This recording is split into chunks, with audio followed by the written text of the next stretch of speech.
Guðmundsson. Albert skorar. Albert Guðmundsson hefur skorað. Ragnar Bergers var skotað mark. Glæsilega. Óskar Rafn á móti Bjarna. Og Bjarni með góða sendingu fyrir og Haraldur Ingólfsson.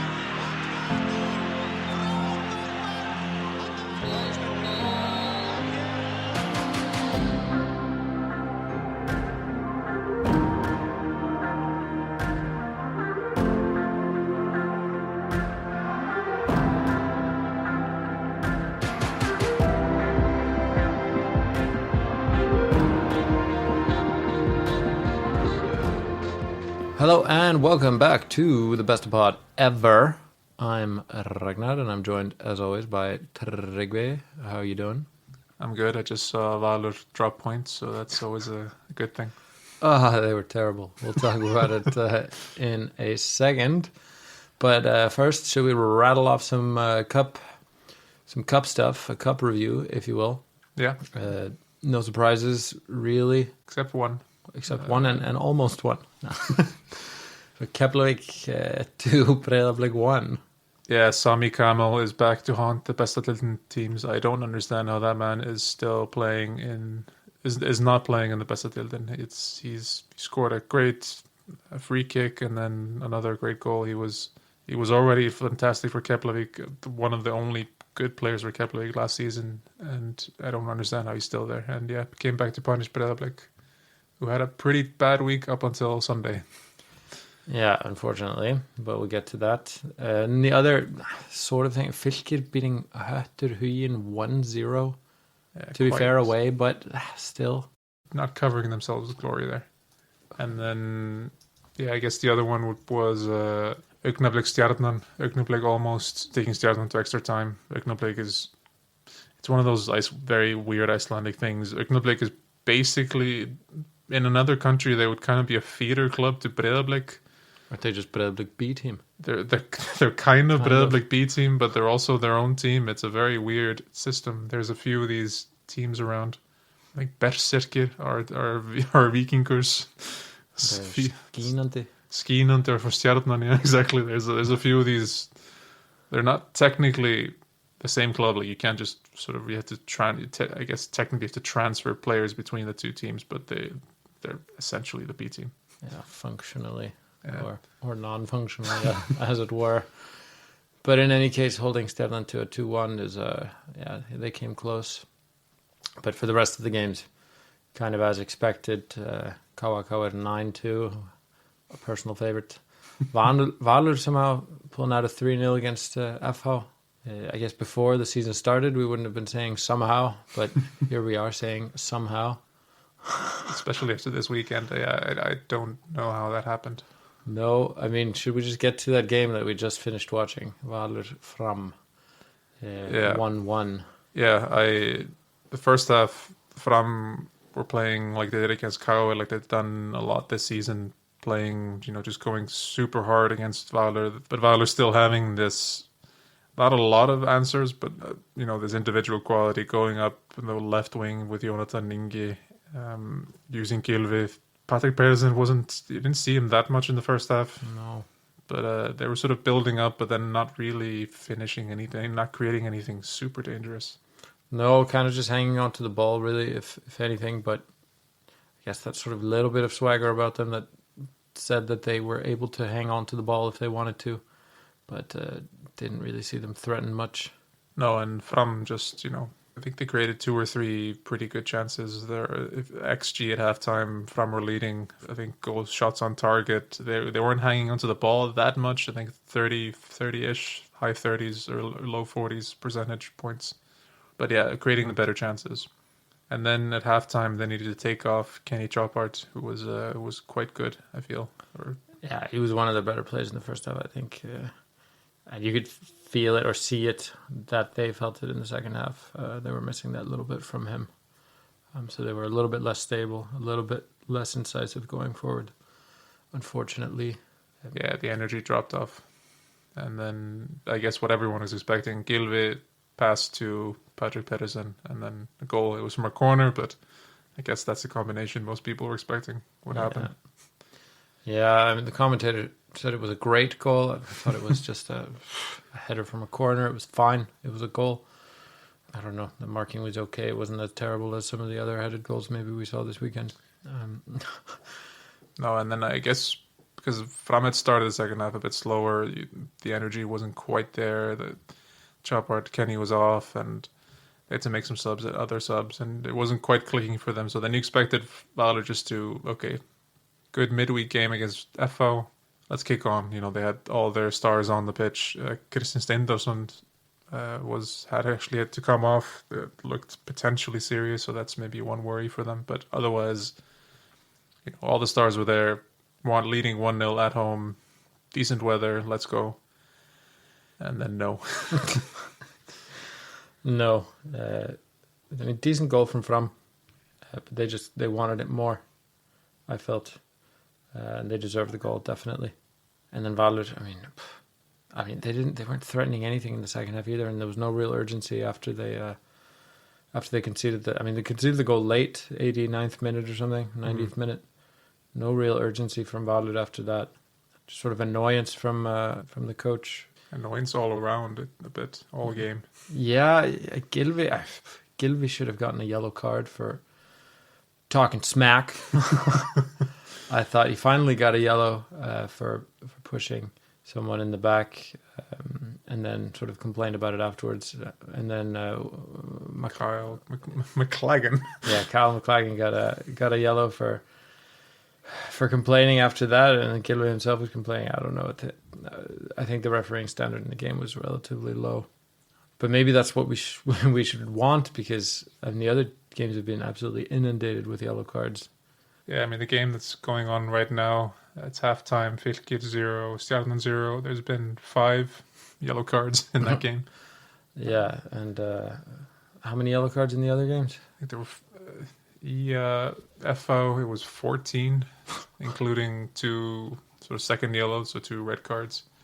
It's so this was an anomaly in terms of not that many yellow cards, but it was Gylfi definitely could have gotten a few times where he would have gotten yellow from another referee in this season. Yeah, and there was a couple times when he was playing advantage for a little bit too long before bringing it back, I thought, but let's not focus too much on the referee, maybe. No, I think to be honest, when I thought, okay, Valur are gonna carry this home, I think I was just still thinking like it's insane. They're leading 1-0 at home against Fram, who albeit had a good season so far, but they were just sitting back. Fram had much more of the ball. They were passing. They had many more passes in the second half. They were dominating possession, maybe not always doing too much with it up until sort of the end when they got a bit more energy. Some of the subs came on and stuff, but while they were sitting back and just trying to hold on to the win, which I think is a bit sad. Considering this squad, you saw it with the subs. Like Fram made some nice subs. Viktor Bjarki came on and made the goal, but the Valur substitutions were just on a different scale. Like they couldn't bring on Lucas Loye. They could bring on youth or full internationals, while Fram were bringing on some not quite. A kid born in 2008. Yeah. Who scored? Victor Davi. Yeah, that's what I'm saying. Born in 2008. Exactly. Who then scored? Yeah, exactly. Sorry. Yeah. No, exactly. So pretty poor from Valur, but good comeback from Fram. Yeah, absolutely. In terms of other games, KR Breiðablik. I watched that game. Didn't think it was a great game. It was a bit of chaos. The goal came relatively late in the game, the first goal, and then things just kind of went a bit weird. Bunch of goals, penalty that, maybe not a penalty. I think Damir won't think it was a penalty. Some, a yellow card for a substitute, yellow card for both coaches. Just a weird decision by the crowd goalkeeper. All sorts of stuff happened there in the final half hour of that game. Yeah, Coward are a little bit. I think they need to calm down a little bit. I think the teams that are sort of towards the top and doing okay, like FO beat IA 2-1, and it wasn't spectacular in any sort of way. It was a free kick that maybe the goalkeeper could have done a bit better with. And then like a nice shot after a pretty weird little passage of play. Sort of a lot of crosses that were going nowhere, and then just a moment of quality. But I mean, they got it done. They sort of semi-coolly, even though there was a lot of yellow cards, they sort of just got a nice away win done. I think Howard are a bit chaotic. That game, the first half was really good. Second half, they dropped off a bit too much, and then only picked up in the second half, a bit like the Fram did today. But it was a bit too late. Guy Smith with an interesting decision. Yeah. Yeah, I watched it back a few times. I don't really know what to make of it. Maybe I should stop watching it back. But on the positive, first grass game of the summer. Oh, what a grass game it was.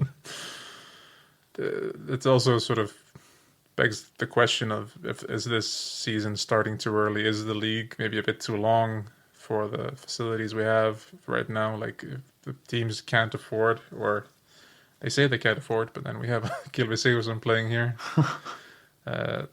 Sort of can't afford heated pitches that they can have grass all year round. So a lot of teams are on AstroTurf or hybrid grass. Is that something that's needed for us to play this long, like to start in March? Like Iceland weather in March is not traditionally the best. No. I mean, when you're starting the season, you have multiple teams not playing at home because of issues like this. Maybe it's a systematic problem, and the league should try to fix it. I mean, the big example of that this weekend was Vestri playing in Throtter Stadium that is now everyone's home stadium. Yeah, Throtter are nowhere near or not not in the Bestadildin, but that stadium's seen quite a lot of action this season. And yeah, that was Vestri's home this weekend, and they made quite good use of it. 400 kilometers away from their home, beating Haukau, who just look worse and worse and worse. It's Haukau are. We will not be seeing them next season by the looks of things. No, this looks like Keflavik from last season. I think they might, unless something starts picking up, I think this might be one of those times when a team is relegated 10 games into the season. Yeah. I mean, they're sitting on 1 point. Yeah, 1 goal. Yeah. It's not looking great. For Vestri, however, looking decent right off the bat. I don't think people would have expected them to have picked up, 6 points? Yeah, sitting tied with Kaur, ahead of Valur, ahead of Stjarnan, at least at the time of recording. Vestri ahead of Valur, of course. Yeah, it's second win in a row, third if you include the cup.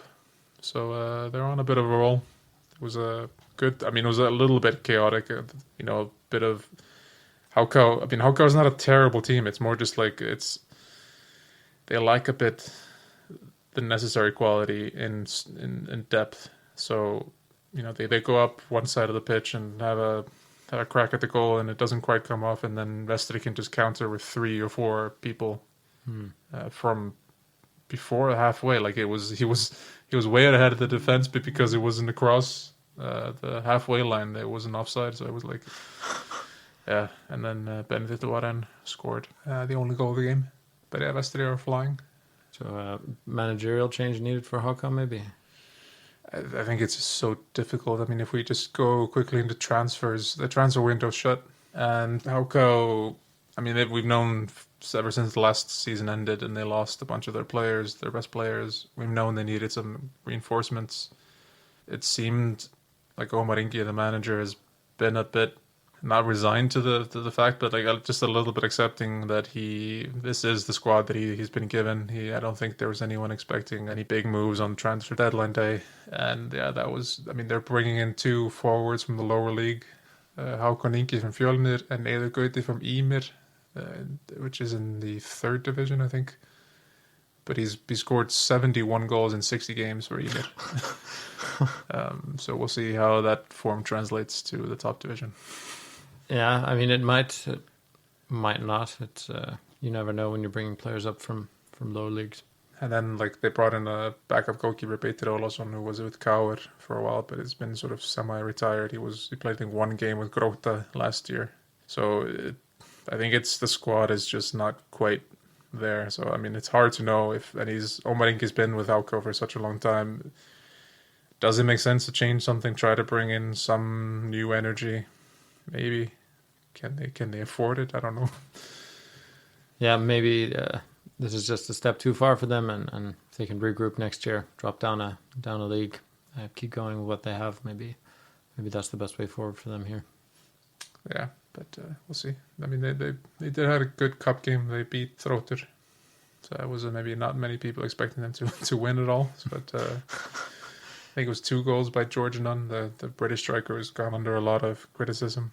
So maybe he can get going. They can get some goals. You never know. I mean, we're only 4 weeks in. Like you said last week, we still have some time. It's just that they don't look super great. No. In terms of other updates from the transfer window, just while we're on it, anything that stands out to you? I mean, Kauer didn't get Hörðuringi, like we were talking about last week. No, he goes to Valur.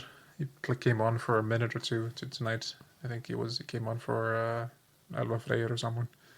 Yeah, FO had a weird transfer window. They lost 2 defenders and they brought in Bjarni Guðjón from Valur. So one of the defenders they lost was Hörðuringi to Valur, sorry. And then they also lost Haraldur Freyr to Fram, who also played. So two FO defenders played against each other tonight. Whether that's a great idea from FO, like we said, they've started the season pretty okay, but do they have the depth to get rid of 2 of their defenders? I mean, is this a league where you can be throwing away your defenders? We were talking about this a little bit before recording.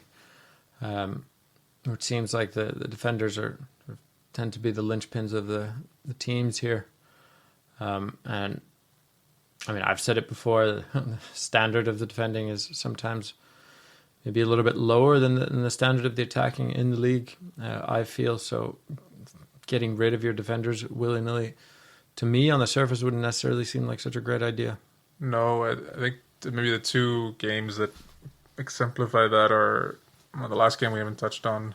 Víkingur Káa, sorry. Víkingur, who have, I don't think it's controversial to say that Víkingur have the 2 best defenders in the league, Oliver Ekroth and Gunnar Vatnamar. 2 foreign defenders, which maybe says a bit about the league that we're bringing in 2 older foreign defenders.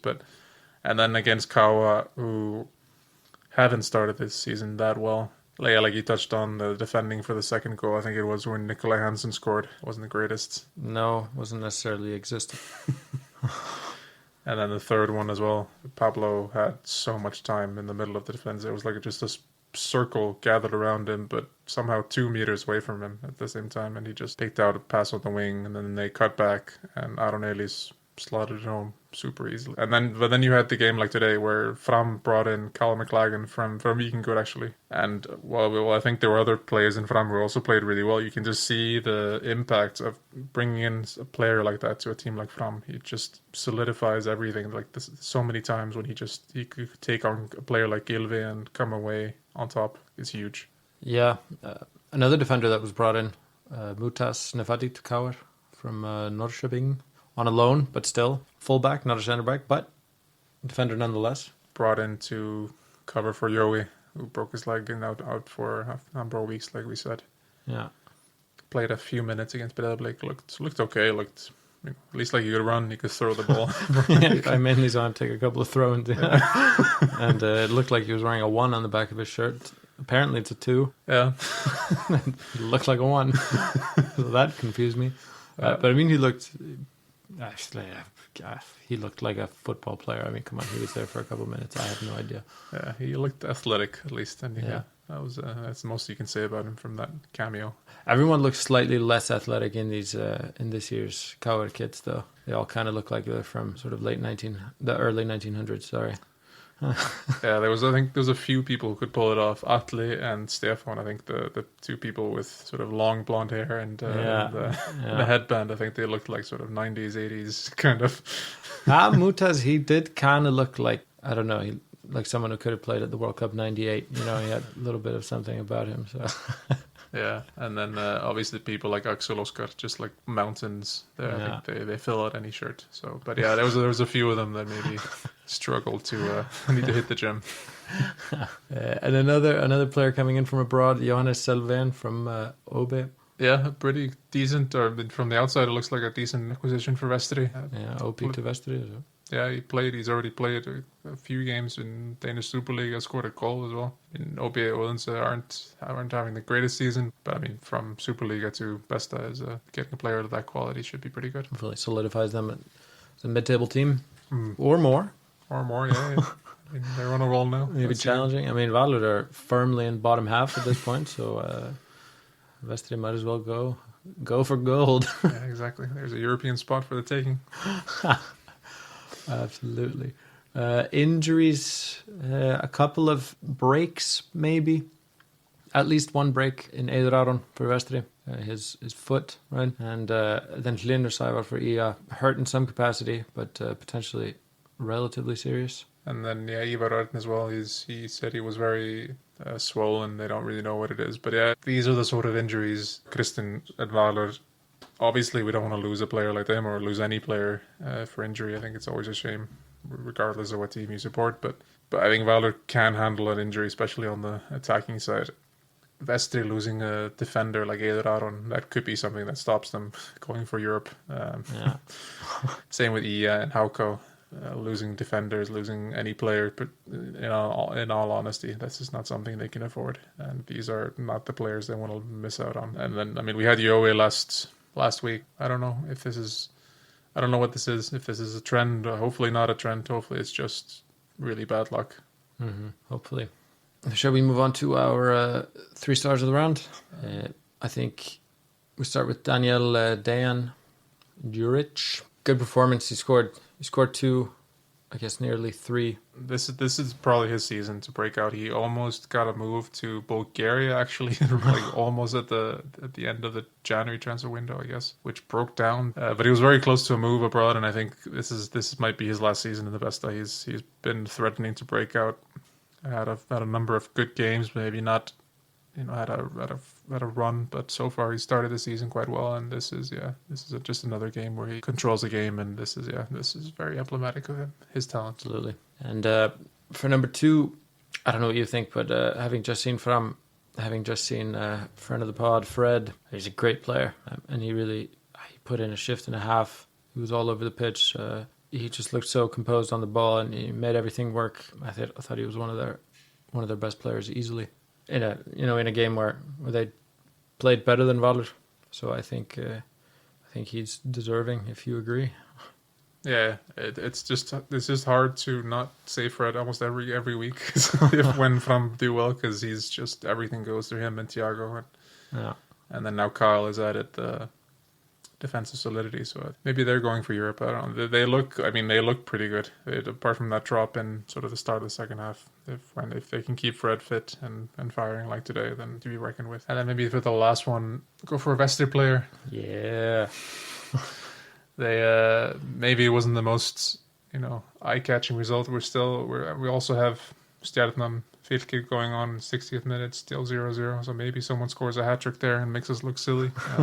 But no, he's just a player that's been growing on me. Even like in the I remember watching him against Breiðablik, and some of the things maybe wasn't quite working out, but you could see what he could do and what he's trying to do, and I think he's just starting to pull that off right now, and he just had a really good game. He created, I think, 6 key chances against Hauko. And he was also one of the highest pass accuracy and number of passes as a winger, or as a sort of attacking midfielder. That's quite good to not just especially when you're trying to thread passes through and crosses and stuff. I think it's really impressive, and yeah, he's going to be a player to watch if he can continue this. He might be absolutely. He's going to be key to Vestri surviving and thriving. Absolutely, take him to the Champions League. Mm-hmm. No, sounds good to me. A good triumvirate. If we want to just go quickly over our polls from last week. It's funny, we asked which team would end higher, Fram or IA, and we completely down the middle, even 50-50. After today, would you lean Fram? Yeah, I think before the season I was already leaning Fram, and IAs have been quite impressive, and I think they're an okay game against FO. Maybe a bit unlucky, but yeah, I think Fram look really good. So yeah, I would lean. Nice, me too. And for our other poll, as to whether it's too early for managerial changes, no one seemed to think think that it was, which I guess echoes what we were maybe talking about last time and earlier today, that might be a little bit too early. But now that Valur have done what Valur just did, and so, I don't know, you see the body language after the game. I wouldn't be surprised if the discussions start picking up around that at Valur. No, definitely. It's the seat is definitely getting warmer there. And then maybe finally. So, what did you think about the shirt? I know you said the numbers looked a bit confusing, but the Kauer shirt. No, I kind of want one actually. So I think I like it. I mean, if they're gonna lean into this, old style logo and lean into the history of it, then I mean it's cool. I think I'm pro, so I like it. And the rest of our listeners were also agreeing. We put out a Twitter poll, and 82% were agreeing with that. And yeah, I think it's cool. To be honest, I especially like the numbers. It very much. I mean, I guess it's also that's when I started watching Kauer, like in the 90s, and it reminds me quite a lot of that, like Guðmundur Benediktsson and all these sort of players. It's these sort of red numbers on black and white. It's it's cool. Very old school. It's nice. It's the strings, the string going up the middle. That I like it. I think that's cool. That's where they really managed to make it retro. It's cool. Yeah. So yeah, approved of by everyone. If we want to look ahead real quick to next weekend, any standout games that you're hyper excited about? There's FO Vestri. That'll be, if Vestri can pull out a result there, then we have to get their kit. Yeah. Because then they're flying, literally and objectively. Yeah, for sure. They've been playing away all season, so it doesn't matter that they're playing away again. So I'm really excited to see if they can trouble FO.